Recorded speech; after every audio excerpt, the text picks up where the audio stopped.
دوستوں، جیسے میں نے آپ سے وعدہ کیا تھا، میں واپس حاضر ہو گیا ہوں، اور میں نے آپ سے وعدہ کیا تھا کہ میں آپ کو پاکستان کے نیوک پروگرام کے بارے میں ایسی معلومات مہیا کروں گا کہ جو قدیر خان صاحب نے مجھے بتائی ہے اور وہ غلط نہیں ہو سکتی۔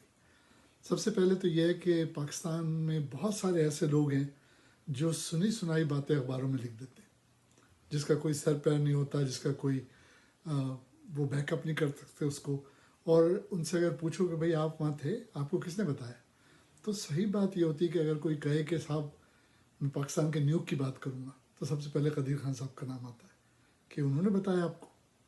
اگر آپ کہیں گے کہ وہ بھٹو سائیں کسینو بنا رہے تھے کلفٹن پہ، تو آپ یہ کہیں گے کہ بھٹو سائیں نے آپ کو بتایا۔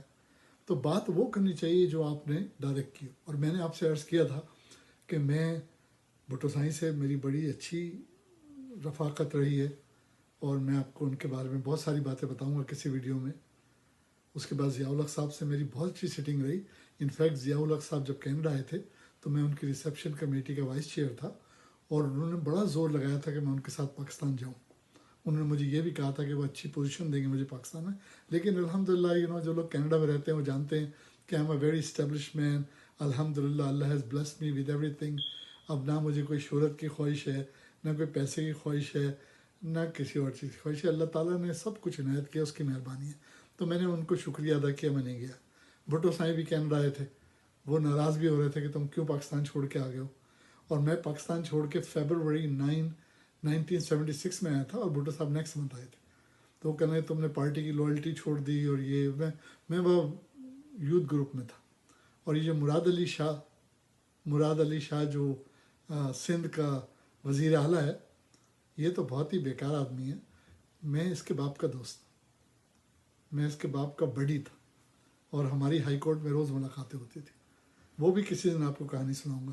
یہ بھی بتاؤں گا کہ مراد علی شاہ کس طرح اس موقع پہ آئے، کیونکہ زرداری جو ہے، میں کیا اس کے سامنے بات کروں۔ یہ دیکھیے، یہ میرے سامنے اس کی شادی کا کارڈ پڑا ہے، یہ زرداری کی شادی کا کارڈ ہے، اور اس پہ ڈیٹ ہے December 18, 1987۔ سب کو پتہ ہے کوئی جوڑ نہیں تھا زرداری اور بے نظیر کا۔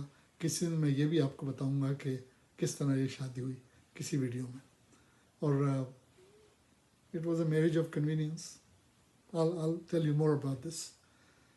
مجھے حیرت یہ ہوتی ہے کہ پاکستان میں مریم ہے، وہ نواز شریف کا نام یوز کرتی ہے۔ بھئی تمہاری شادی صفدر سے ہوئی ہے، اپنا نام صفدر لکھو۔ بلاول ہے، اس کے باپ کا نام زرداری ہے، وہ کہاں سے بھٹو ہو گیا؟ اور جو اصل میں بھٹو ہیں، مرتضیٰ کی اولادیں، وہ بیچاری تو اس کو آنے نہیں دیتے پاکستان میں۔ میں تو یہ حیران ہوں کہ وہ ٹپی نے، اویس مظفر ٹپی نے اپنا نام بھٹو کیوں نہیں رکھا؟ اور ٹپی کو تو میں جانتا ہوں، وہ جب شاید 8-9 سال کا تھا۔ انفیکٹ اس کا اور میرے چھوٹے بھائی کا رشتہ بھی ہے۔ خیر وہ بات کی بات ہے، بہت پرسنل سی، لیکن میں اس کو جب سے جانتا ہوں، یہ بچہ تھا اور آیا کرتا تھا زرداری ہاؤس، جب شادی بھی نہیں ہوئی تھی آصف کی بے نظیر سے۔ کسی دن اس پہ بھی بات کریں گے۔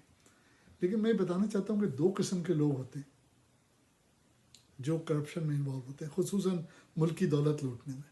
ایک وہ لوگ ہوتے ہیں جن کا کوئی بیک گراؤنڈ نہیں ہوتا، کنگلے ہوتے ہیں، تو ان کو یہ رستہ نظر آ جاتا ہے، وہ لوٹنا شروع کرتے ہیں۔ اور دوسرے وہ ہوتے ہیں کہ جن کی کوئی جدی پشتی، کوئی اچھی نسل نہیں ہوتی، اور میں ابھی بتاؤں گا اس کے بارے میں۔ مثال کے طور پہ آپ نواز شریف کو لے لیجیے۔ اب مجھے نہیں پتا آپ میں سے کتنے لوگ یہ جانتے ہیں کہ ان کے جو دادا تھے وہ ناچنے گانے والیوں کی گلیوں میں پھول بیچا کرتے تھے ایسٹ پنجاب میں۔ اور یہ میں نہیں کہہ رہا ہوں، یہ جب ضیاء الحق صاحب انڈیا گئے تھے نواز شریف کو ساتھ لے کر، تو اس زمانے میں انڈیا کے صدر تھے ذیل سنگھ۔ ان سے تعارف کرایا ضیاء صاحب نے کہ بھئی یہ نواز شریف ہیں، ہمارے نوجوان پرجوش وزیر اعلیٰ۔ تو انہوں نے کہا بھئی کیا نام بتایا تم نے؟ شریف؟ تو انہوں نے اس سے ان کے دادا کا نام لیا۔ انہوں نے کہا ہاں جی وہ میرے دادا تھے۔ انہوں نے کہا اچھا؟ ذیل سنگھ نے کہا اچھا وہ تمہارے دادا تھے؟ تو وہ تو ناچنے والوں کی گلیوں میں پھول بیچا کرتے تھے۔ اب یہ ان کا بیک گراؤنڈ ہے۔ اب ان کے والد صاحب آ گئے پاکستان، ابا جی نے آ کے اتفاق فاؤنڈری کی کھولنے کی کوشش کی، پیسے ویسے نہیں تھے۔ کہا جاتا ہے کہ وہ لوہا چراتے تھے، ریلوے کی پٹریاں چراتے تھے، اللہ جانے، مجھے نہیں پتا، میں ان سے زندگی میں کبھی نہیں ملا ہوں، میں نے پڑھا ہے سنا ہے، لیکن یہ مجھے پتا ہے کہ ان کے پاس کوئی دولت نہیں تھی۔ اب اگر کسی دن کوئی نواز شریف سے کہے کہ بھائی تم ہمیں حساب دے دو کہ جب تم انڈیا سے آئے تھے تمہارے پاس 2,000 تھے، 3,000 روپے تھے، 4 تھے، 10,000 روپے تھے، جو بھی تھا، جب سے لے کر اب تک کا 2020 میں تم بس منی ٹریل بتا دو کہ تمہارے پاس جو اتنا پیسہ کہاں سے آ گیا، کیونکہ یہ خاندانی لوگ نہیں ہیں نا، لوٹ مار سے بچے ہیں۔ وہ تو ضیاء الحق صاحب پیپلز پارٹی کا ووٹ بینک توڑنا چاہتے تھے پنجاب میں، کہ بھٹو صاحب کی تلسماتی شخصیت تھی، انہوں نے پنجاب میں سندھ میں اپنا سکہ جمایا ہوا تھا، تو کسی نے ان سے کہا کہ یار یہ لوہاری ہیں، ان کو پکڑ لو، یہ ان کے ذریعے سے ووٹ بینک ٹوٹ سکتا ہے۔ اور وہ جنرل جیلانی جو تھے ان کے یہ بوٹ پالش کرتے تھے، اور وہ جو میاں صاحب تھے ان کے والد، وہ کام کرایا کرتے ہیں، جن مختلف کام جنرل جیلانی کے سبھی جانتے ہیں، یہ ان کی خوش آمدید کر کے یہ آگے بڑھیں، اور اس کے بعد ان کی قسمت کے ضیاء الحق نے سر پہ ہاتھ رکھ دیا۔ اور آپ یہ دیکھیے، افسوس کی بات یہ ہے کہ جس فوج نے ان کو پالا پوسا اور سیاست دان بنایا، آج اسی فوج کے خلاف یہ باتیں کر رہے ہیں۔ ابھی اعجاز نے، میں جب پاکستان آیا تھا تو میں اعجاز سے بھی ملا تھا، بلکہ ضیاء الحق صاحب کی اس زمانے برسی تھی، میں اور اعجاز دونوں مزار پہ گئے تھے۔ ابھی میں نے اعجاز کا بیان پڑھا، وہ بھی افسوس کر رہا تھا کہ یار یہ آدمی جس کو میرے باپ نے بنایا آج اسی فوج کے خلاف ایسی باتیں کر رہا ہے۔ یہ تو پکا